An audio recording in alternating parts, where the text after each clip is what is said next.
What's up, y'all? Welcome back to another video. My name is Cullen. This is my wife, Katie.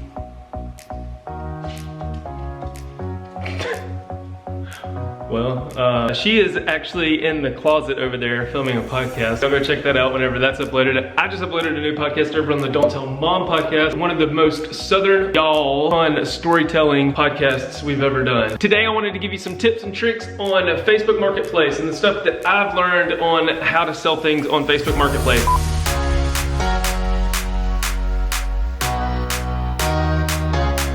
I was skeptical about it at first back in the day, and then slowly kind of started creeping on Facebook Marketplace late at night. Anybody else out there do that? Thumbs up. It's like garage sales or like the thrift store. I can literally go on there and find an old dried up apple ring slice for $150, or sliced cheese stapled to the side of a telephone pole. Y'all sent me those on Twitter, actually, I believe.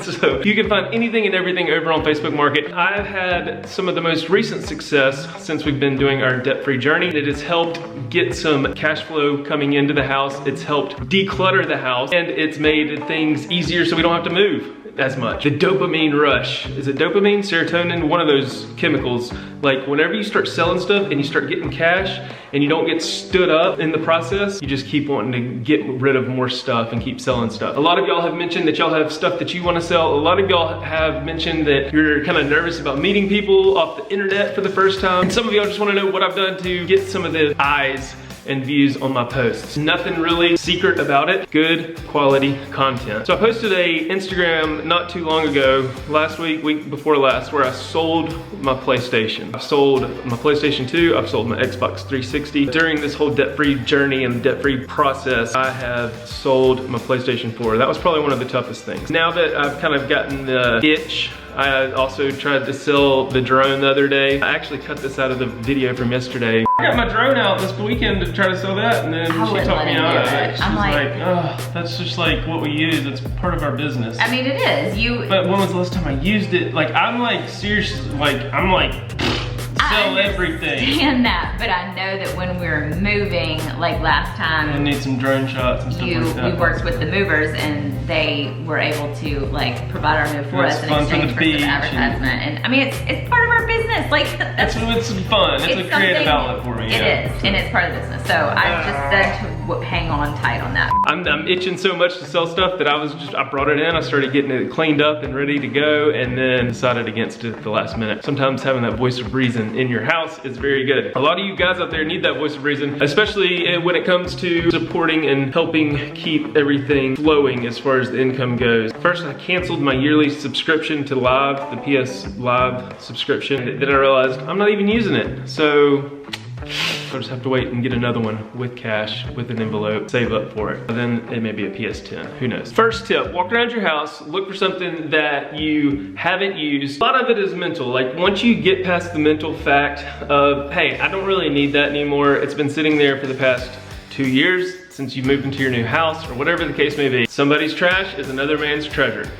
Or one man's trash is another man's trash. Well, you know what I'm saying. Get it cleaned off. Make it look good. You don't want to sell something ratchet and nasty, and if it looks dusty, and again, some of y'all have sent me some hilarious posts that you'll find of like some bunk beds that are being sold, and it's just like a disaster in the room, and the quality of the phone is just horrible. Wipe your lens off, dust the product off, dust whatever it is off that you're gonna sell, wrap it up nice and neat. You want it to look like something you would go to a website for Walmart, Target, something like that. I mean, you can't obviously make it look that professional, but make it look as professional as possible. The more professional it looks, the more eyes it'll get, the more clicks it'll get. Lighting, get you some good lighting. I know a lot of y'all probably don't have just a ring light laying around or any type of professional lighting.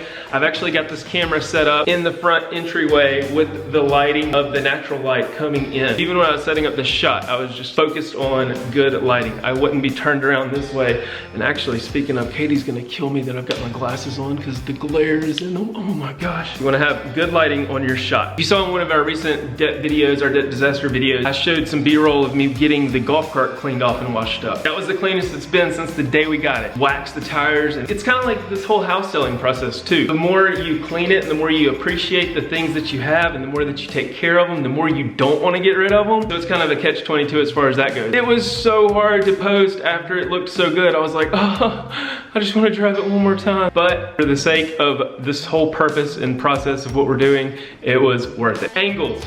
Get tons of angles. You want to get the up angle, you want to get the side angle, you want to get down and dirty with it. I mean, you want to get up close, you want to get a good, clean backdrop. I was using an old Don't Tell Mom backdrop. I'll try to find some pictures of some of my posts that I've posted on Facebook Marketplace, just to kind of show you the angles that I've gotten on certain products and certain items that I've sold. The more angles, the less questions. The less questions, the more time. The more time, the more you sell. So you're not having to sit there and constantly just reply to the same comment over and over and over. So the more angles you have, the more question it takes out of a potential buyer. Point out the defects with your pictures. If there's any defects, you don't want to sell something and try to deceive somebody. They're at your door. They came to pick it up and then they could potentially turn around and walk away. To go along with that, in the same breath, there are things that I've had, that I've sold, that are still in the box. So what I will do is go online, find that same particular item, take the screenshot from the website, post those, put in the description, brand new, all caps, still in box. Make it exciting, make it enticing, especially when they're scrolling through, laying in their bed late at night, then they'll potentially lock in a buy. Description. I think you can only post up to like 10 photos, but with the description, you have more flexibility to describe everything and anything that may potentially be wrong with your item that you're trying to sell. Along with that, sell it. Sell it. You want to be exciting about it. Brand new, like new, excellent condition, barely used, garage kept. We're getting ready to move, so can't take with me. If I was a buyer seeing that, I'd be like, dang, they want to keep this, but they're moving and having to downsize. There's probably nothing wrong with it. Do your research. Any item that you want to sell. I've got this camera right here. Going to go on Facebook Market and search this exact camera, Nikon D40. See what the running average selling price is for this item. I did the same thing with the PS4. And then you can kind of compare. You can kind of say, okay, well, I've got PS4, but I also have a headset. I've got 6 games, 2 controllers, controller charger, a PS4 camera versus somebody that just has a PS4. Look up each item and then kind of tack $10, $15, $20 off of it, because let's be honest, nobody's gonna pay full price for a used item that's 4 years old. You're trying to cut a deal, but you're also trying to get a deal. So with the research comes knowledge and confidence. The more knowledgeable you are about the product that you're selling and the more confident you sound in the description, the more enticing it is for the buyer. Hey, is this still available? They know that you know about the product that you're trying to sell. Be confident. I see some of these posts that are like 3 little sentences. It just leaves so many questions. 3 little sentences, 1 blurry picture. I get a bullet point. Sometimes I will even copy and paste from the Amazon website, from the Target website, or whatever the item is, just to help describe it even better and show that confidence. Make it almost foolproof, because you never know who's looking at your items. Outlined, easy to read, describe each feature that your item may have. So when you go to post on Facebook Marketplace, it'll ask you for a title, a description, the pictures, the brand, the dimensions, the color, tags. I haven't really researched about tags. Tags in YouTube kind of help suggest certain videos for certain tags. I would assume that helps, but I tag it up with anything I can. I also compare titles just like I compare prices when I search the marketplace. Nikon camera, PlayStation 4, golf cart. Search it. Look how people titled whatever it is they're trying to sell. Make yours better, make yours more enticing. All caps, exclamations, parentheses, like new, brand new, moving, can't take with me. As much as you can put in the title is better than just one little PS4. PlayStation 4, parentheses, PS4, bundle package with controllers and headset. All right there in the title. Then they click on the description to get more. And then you still have people that'll ask seemingly dumb questions, and I'm like, see description. Selling things in a bundle package. I've noticed that when, for instance, with the PS4, I'll go back to that example, had everything bundled up, will you just sell the console by itself? Right after that, I'll get another person comment and say, will you sell just the games by themselves? Sometimes it works out to your benefit, because you can take off some of the cost with this person in the messages, boost up the cost of the games, for instance, and still kind of meet in the middle and almost get to your target price. Does that make sense? I don't know. Hopefully so. Sometimes splitting it up into separate items is good, but posting it as a bundle to make it look more enticing at first works. And then just kind of work the system behind the scenes as far as people sending you messages about what they want. Sometimes patience is a virtue. It's hard not to just jump on the first person that says, hey, is this still available? But then you also get somebody else that says, hey, is this still available? You reply and say yes. But then you haven't heard from the first person. You want to be fair and obviously stay in the rhythm and the line of people coming in. But if that person hasn't replied yet, but this second person is asking you where you located, you want to work with that person, obviously. There have been times where I will have somebody say they're interested, they'll ask me where I'm located. We'll almost get to the point to where we're meeting, but then I get ghosted or they don't reply, but then somebody else is immediately, I can meet you today, I can come straight after work. It goes to that guy. In the same sense, I let them know, hey, I've got somebody interested, it can pick up today. Were you still interested? If so, I'll tell them. You wanna be fair and have a good moral standard as far as everything goes. At the end of the day, everybody wants to be happy. That kind of goes back to what I was saying in the beginning as far as meeting up with people and somebody commenting and saying that they were nervous about meeting up. If they were a stay-at-home mom or they were a single mom, they were nervous about potential buyers coming to their house. From my experience and from everything that I've experienced, anybody and everybody that's come to my house has been legit, cordial, no issues whatsoever. And when I do a bigger sale, the drone or with the PS4 or with the iMac, that's kind of nerve-wracking. Obviously, as you've probably all heard, meet in a well-lit location, public area. I met this guy at a Saks Fifth Avenue parking lot, found out what kind of car he was in. You wanna have your phone ready and available. Have Katie or your spouse ready on standby. You never know. In an older video, I joked about taking a taser with me. I did take the taser with me, but I didn't have to obviously use it or anything like that.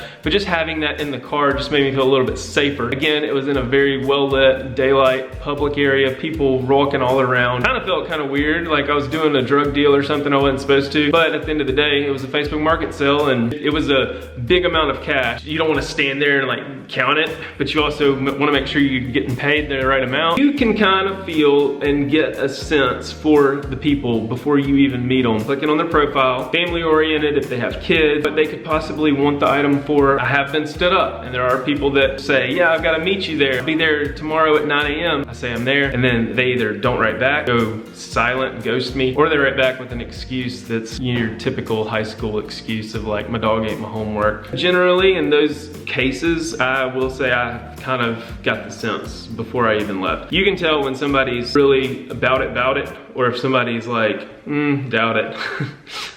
What?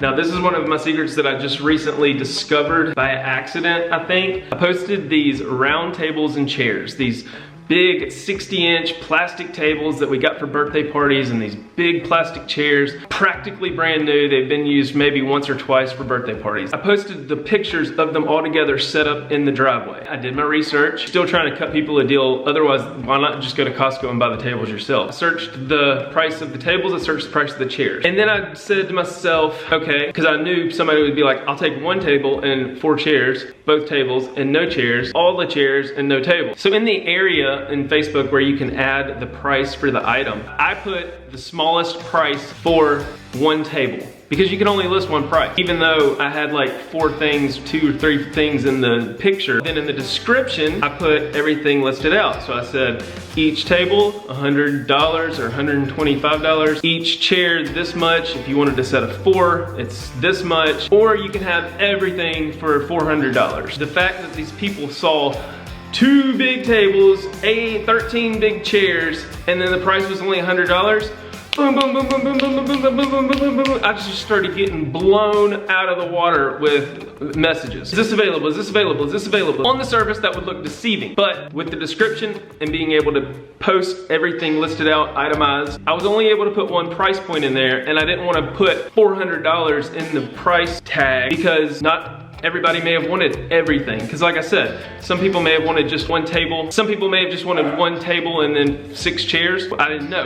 So I just put $100, I think. With that being said, it did create a little bit more work as far as having to respond to everybody because everybody was kind of like jumping on it. I would almost get to a negotiating price point with people and then I'd be like, so did you want everything? And then they would reply and say, oh, I didn't read the description. But slowly as the messages kept coming in and kept coming in, boom, got somebody that was looking for tables and chairs, that were doing it for a birthday party, the same reason we got it, and they were getting them for $200 cheaper than what they would have gotten them for at Costco or Sam's or a wholesale store. Putting the smaller price point in the tagline creates more work for you at first if you're selling things in a bundle package, but it gets more eyes and gets more traffic generated to where then you can work the deal behind the scenes. Also, at the end of the day, you're trying to sell stuff and sling. You're trying to make money. You're trying to get out of debt. You're trying to cash in on Facebook Market. You can't really like get a personal relationship going on with these people. So you do meet some really cool people in the process, but at the end of the day, when you're negotiating through messaging, don't get attached to the people. I don't know if that like sounds hurtful or whatever, but like you're in the business of trying to get rid of your stuff and trying to get out of debt and trying to make money. Yes, you do want to make them happy as far as a fair price negotiation, fair communication. There have been times where I'll get into a conversation and it starts to get kind of chatty, you know, like Chatty McChatterson starts chatting with me and saying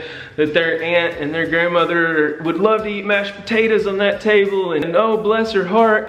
You start getting sucked in. You have to just say, whoa, no, wait, hang on. I don't need to know your whole family's history and your whole family's story. Do you want the product or not? Yes or no? A lot of times they'll just try to do that, just try to butter you up, and then they'll say, yeah, but can you take like $100 less? Just remember that when you get on Facebook Marketplace. This is something we kind of talked about in our profession and what we do, and anybody else out there that is an entrepreneur or a freelance person. One of the biggest things that I've learned is you have to be persistent with these people. I will get a message on Facebook Marketplace saying somebody's interested, and then the kids will start screaming, or it's time to go eat dinner, or I've got to go to bed, or I've got to go take the dogs out. So it'll show that I've seen the post, but then I forget to reply. A lot of the times I'll see interactions going on in my Facebook messages, and I'll also see that they've seen it. A day or two will go by and there's no response. Being persistent and following up, doing like the cold follow-up, were you still interested? I have some others interested. That's usually my go-to. Sometimes I may not have others interested, but 9 times out of 10 I do. But just to get them to respond and get the ball rolling, if you will, I'll say, I have several others interested in this item. Were you still interested? And then they'll either say yes or no, and then you can move on. Don't forget to renew your listing. Facebook will kind of push it in the marketplace, I think for 7 days. After 7 days, typically you'll get a reminder from the Facebook assistant. It's automated saying, have you sold this item yet? Would you like for us to renew it? You can go in yourself and manually renew your listing, and it'll push it back up. I've noticed after something's been posted for a while, if I renew it, then I'll start getting a little more traction on it. So being patient and then not forgetting to renew your listing is very helpful as well. Making a sale within a sale. Does that make sense? For instance, with the golf cart. I posted the golf cart. In the description, I went to all the websites that I could find to help me brainstorm my description. It takes time. It's like a job, but if you want to make the money and if you want to get the sale, you got to take the time to do it and make it look right. It's actually happened a couple times in 2 different aspects. At the very bottom of the golf cart description, I did asterisk, and then I said, I'll also have a trailer for sale that I'll post publicly later, unless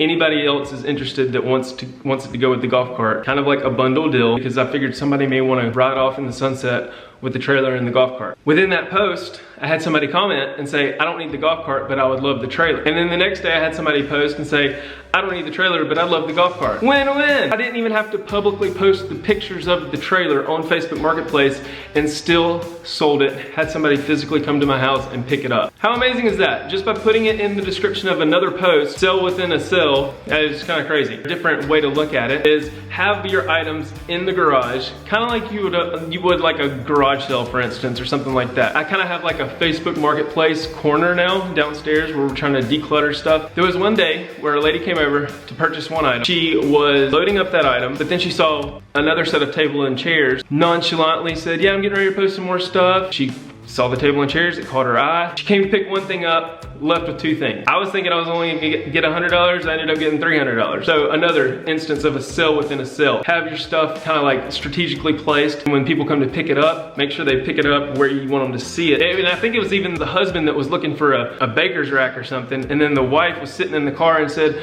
oh, Daryl, what about that table over there? That's been pretty beneficial, and it's kind of easier that way when you don't have to go through the picture taking process, the descriptions, and yada yada yada. I've learned that with big purchases and with electronics and stuff like that, you get a lot more eyes, and then you also get a lot more bots and scammers. One thing to be wary of, anybody trying to get you to ship anything. With the PlayStation 4, as soon as I posted it, I had like 3 people saying, can you send this to my son in Miami, Georgia, and I'll give you $400 to cover shipping, and I only listed it for like $250 or something. I'm like, what?